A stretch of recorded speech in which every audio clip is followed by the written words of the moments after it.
নমস্কার, welcome to Banerjee home kitchen. আজকে আমার রেসিপি কাঁচা আমের আমসত্ত্ব। এই কাঁচা আমের আমসত্ত্ব রেসিপিটা যদি আপনাদের ভালো লাগে প্লিজ লাইক করবেন, যারা চ্যানেলে নতুন হচ্ছেন তারা সাবস্ক্রাইব করবেন। কাঁচা আমের আমসত্ত্ব করার জন্য আমি এখানে আম নিয়েছি 1 কিলো। আমটাকে খোসা ছাড়িয়ে ছোটো ছোটো করে টুকরো করে নিয়েছি, আটিটা বার করে দিয়েছি। গ্যাস জ্বেলে দিয়েছি আমি, এতে আমি জল দিচ্ছি 1 কাপের মতো, দরকার লাগলে আর একটু জল দেবো। জলটা একটু গরম হলে আমি আমগুলোকে দিয়ে দেবো। তখন একটু অল্প নুন দেবো খালি গলার জন্যে, যাতে তাড়াতাড়ি গলে যায়। অল্প একটুই নুন দিচ্ছি, 1 চিমটির মতো, 1 চিমটি। আমি আমগুলোকে এর মধ্যে দিয়ে দিচ্ছি, জলটা গরম হয়ে গেছে। আমি ছোটো ছোটো এই জন্য কুচো করেছি যাতে তাড়াতাড়ি গলে যায়।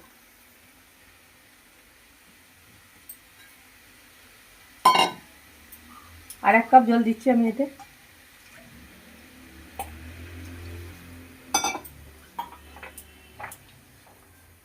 গ্যাসটা মিডিয়ামে রেখে আমি এটাকে চাপা দিয়ে 10 মিনিট সেদ্ধ করে নেব। 10 মিনিট পরে আমি ঢাকুনটা খুলে দেখছি হয়ে গেছে, দেখুন গলে এসছে। এটা ঠান্ডা হলে আমি ছাঁকনি দিয়ে ছেঁকে নেবো। আপনারা পারলে মিক্সিতে পিষেও নিতে পারেন, নিয়ে ছেঁকে নিতে হবে। এটা আমি গ্যাস বন্ধ করে দিয়ে ঠান্ডা করতে দিচ্ছি।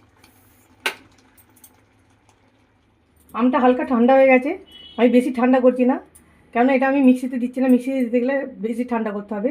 আমি এটা দিয়ে একটু ঘেটে নিচ্ছি, এইভাবে ম্যাশ করে নিচ্ছি গরম অবস্থাতে। দেখুন আস্তে আস্তে গলে যাচ্ছে কেমন।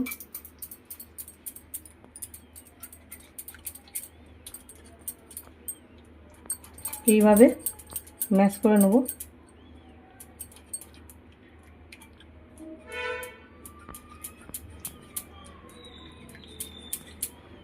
বেশি গরম অবস্থাতে করলে হাত পুড়ে যেতে পারে, তাই একটু ঠান্ডা করে নিলাম আমি পাকা হাতে দিয়ে।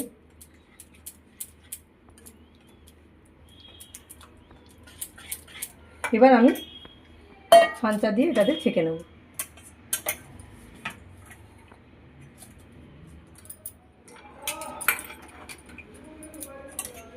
হাতা করে অল্প অল্প করে দিয়ে এইভাবে ছাঁচাতে এইভাবে হাতাটা ঘুরে দিলে দেখুন পড়ছে মিহি হয়ে।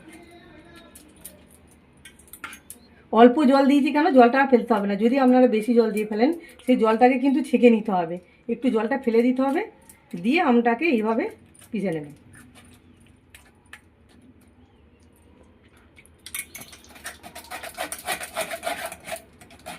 এইভাবে ছাঁচা দিয়ে পুরোটা ছেঁকে নেবেন। আমটাকে ছেঁকে নিয়েছি ছাঁচা দিয়ে, দেখুন কি সুন্দর হয়েছে। এটাকে আমি এই কড়াইয়ের মধ্যে দিয়ে এবার গরম করে নেব। একটু জলটা শুকিয়ে নেব আগে।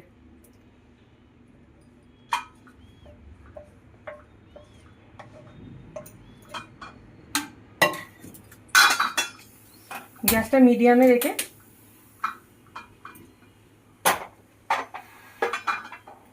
এটাকে একটু গরম করে নেব। যখন জলটা শুকিয়ে যাবে তারপরে আমি এর মধ্যে একটু চিনি দেবো। জলটা শুকিয়ে গেছে, দেখুন কেমন ঘন হয়ে গেছে। এবার আমি এতে চিনি দিয়ে দেবো। চিনিটা নিয়েছি 1 বাটির একটু কম, বাটিটা বড় তাই কম নিয়েছি। আপনি আমের টক মিষ্টি একটু দেখে নিয়ে সেটার মধ্যে দেবেন। কোনো কোনো আমের, অনেক আমের আছে খুব টক, সেই অনুযায়ী চিনিটা একটু বেশি দেবেন দেখে, স্বাদ অনুসার দেবেন চিনিটা। চিনিটা গলে যাবে, গলে গেলে এটাকে আর একটু শুকিয়ে নিতে হবে। তখন আমি গ্যাস জোরে করে দিয়েছি। চিনিটা দেওয়ার পর একটু জল হয়ে যাবে, তাই একটু গ্যাসটা জোরে দিলাম আমি। এটাকে আবার ঘন করে নিতে হবে আস্তে আস্তে। এর মধ্যে একটু ব্ল্যাক সল্ট দিয়ে দিচ্ছি, কালো নমক।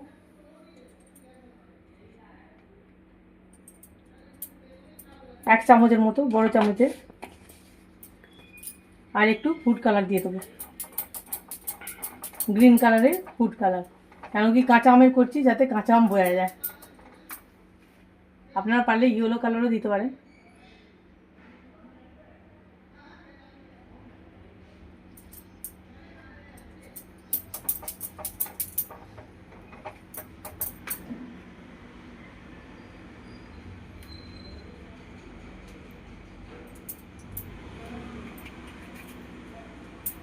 দেখুন কি সুন্দর গ্রিন কালার হয়ে গেছে।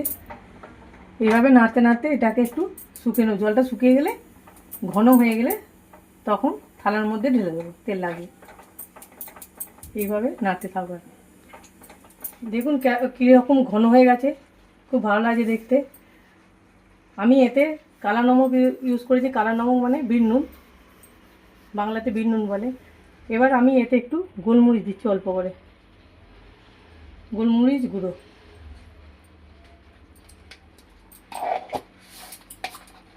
দিয়ে গ্যাস বন্ধ করে দিচ্ছি।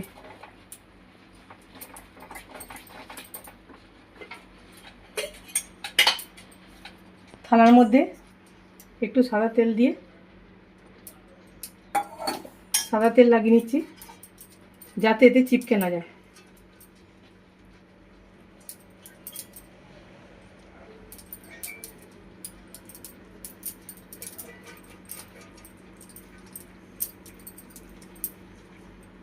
এই গরম অবস্থায় থালার মধ্যে ঢেলে দেবো।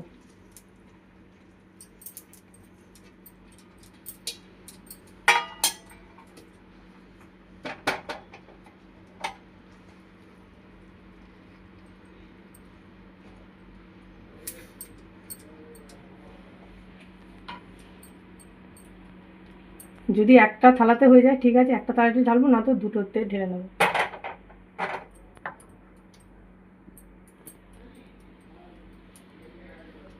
বেশি মোটা করব না।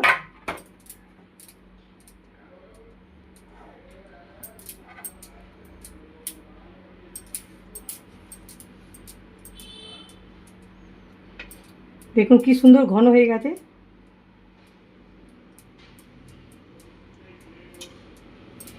এইভাবে চাড়িয়ে নিতে হবে।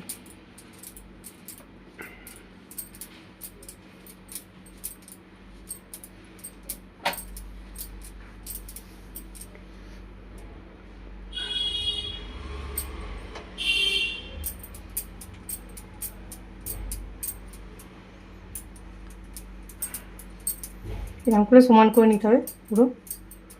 ব্যাস, এটা ঠান্ডা হলে এবার কেটে বার করে নেবো। ওইটাকে আরেকটা থালাতে ঢেলে নেবো এইভাবেই। দেখুন আমসত্ত্বটা খুব ভালো বসে গেছে। এবার এই আমসত্ত্বটাকে আমি তুলবো থালা থেকে।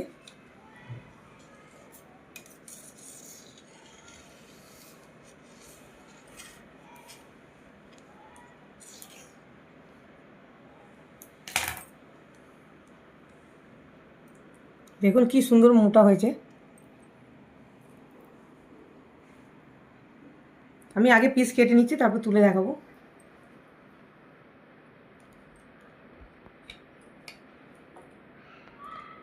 আমি কাটার দিয়ে পিসগুলোকে কেটে নিচ্ছি লম্বা লম্বা করে।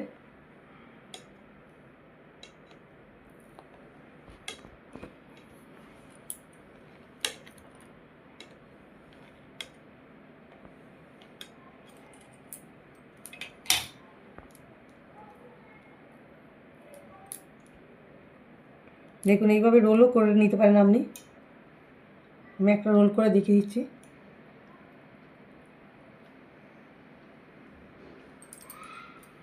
দেখুন কি সুন্দর হয়েছে, দেখুন কি ভালো লাগে দেখতে।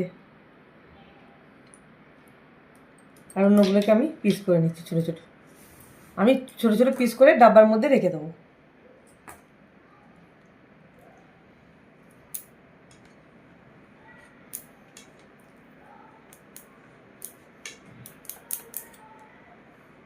এইভাবে ছোটো ছোটো পিস করছি।